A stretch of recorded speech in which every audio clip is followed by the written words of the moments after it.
So we've looked at one, purpose, great, loads of content there.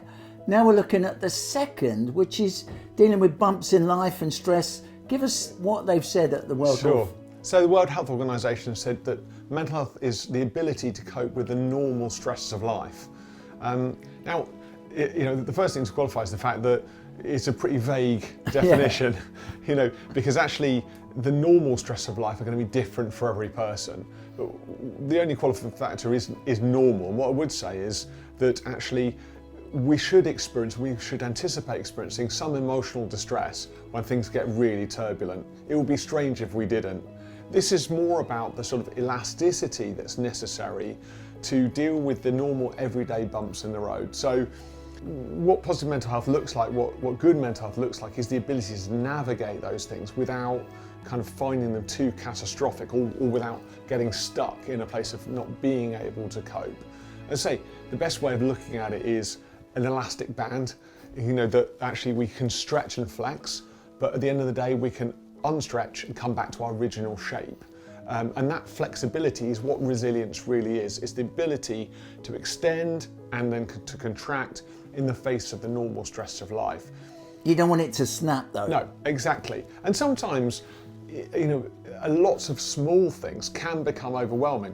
When we get really distressed, it's not always because there's one major thing in our life. Sometimes it's because we're not managing a whole array of smaller things. And they accumulate up. Right. And we just haven't given ourselves, enough time to really recover. But I think, again, from a Christian perspective, there's a lot here.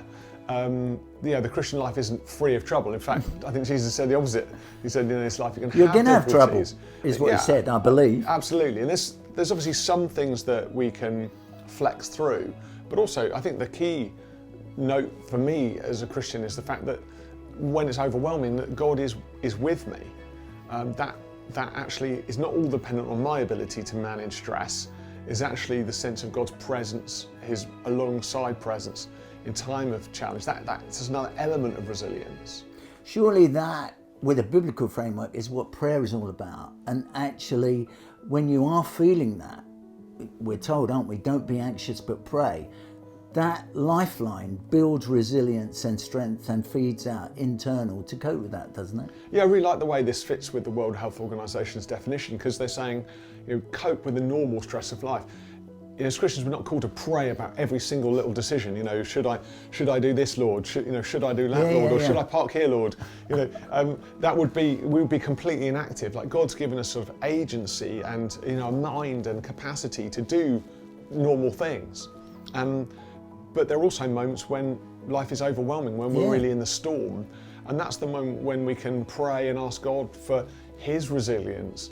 I think there's nothing more powerful when you're really in trouble than to know you're not in trouble alone. Correct. And so an extension, if you like, to our resilience is knowing that we can pray in all circumstances with all kinds of prayers and petitions, and that God is there, He's with us, and He's there cheering us on through the small bumps and also the bigger challenges. It's amazing, Will. That statement, resilience, the normal bumps and stresses of life, the World Health Organization stated that, but it's a Christian value. We hold to that and we say, hey, we're not alone. God's with us. It's been great to do this second session. We're going to be looking at the third soon.